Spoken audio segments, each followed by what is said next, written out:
This last weekend, comic creator Keith Giffen's family announced that he'd passed away. True to form and tongue-in-cheek through his Twitter account, they claimed it was an excuse to get out of New York Comic Con. Keith, a writer, artist, and giant of bronze and modern-age comics, passed away at the age of 70.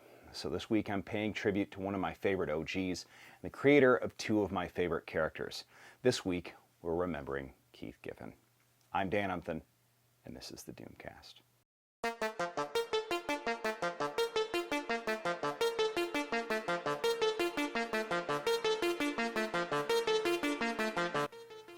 First of all, thanks for watching. Do me a huge favor, hit subscribe and the bell. I make about one of these videos a week. They're all great, so please don't miss even one. But enough about me.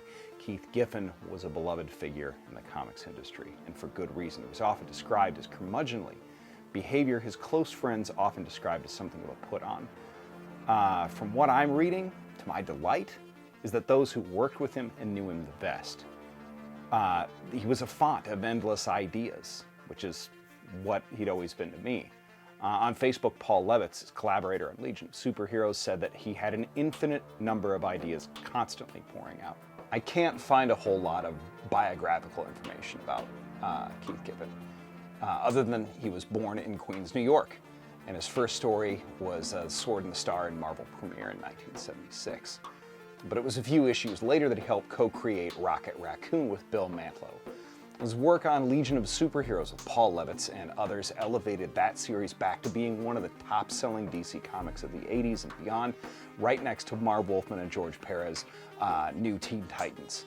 And it continued well into the 90s with his sporadic returns on that title.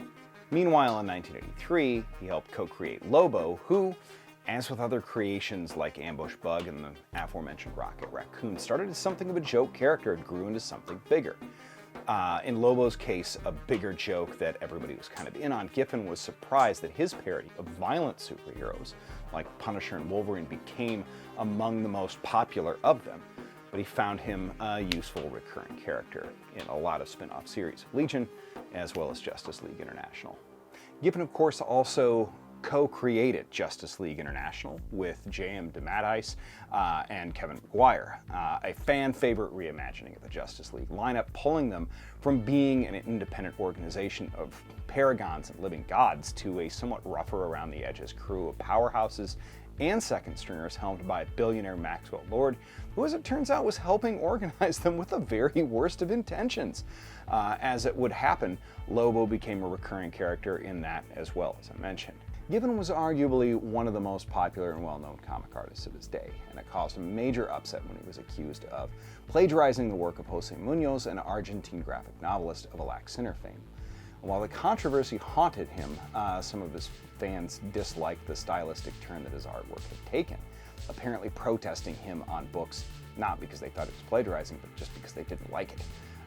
Now, I'm not able to currently find examples of panels that I feel are outright plagiarism of Munoz's work, but you can definitely see good examples of around that time, the influence of Munoz's shape and shadow language at play in Giffen's work in the later 80s. And Giffen definitely later acknowledged that he was a big fan of his work and had become something of a human Xerox machine, his words not mine, in an interview with John B. Cook in 2000.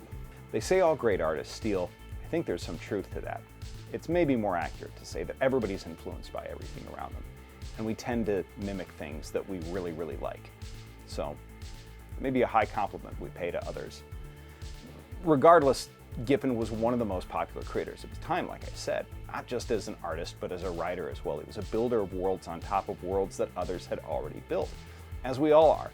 Some of his finest and most enduring work is not just the team books that he worked on, but the humor that he created despite his curmudgeonly reputation.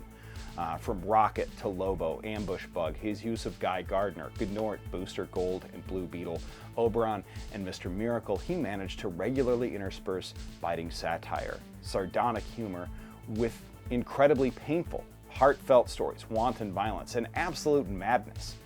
His run on Doom Patrol, preceding the New 52, had Niles Caulder turn himself basically into a Kryptonian, and then shortly thereafter, the entire run ended with Ambush Bug questioning the end of the universe and what a Didio was. Comics simply are not the same due to Keith Giffen. In an interview with Roy Thomas in his Alter Ego magazine about Giffen's work on All-Star Comics, he related a story of meeting Carmine Infantino the very first time he was in the DC offices when Infantino was a publisher. And Carmine Infantino started doing layouts on a napkin over Giffen's own drawings. And he was starstruck that he was meeting the guy that drew Flash comics when he was a kid, learning how to tell a visual story correctly, according to Carmine Infantino.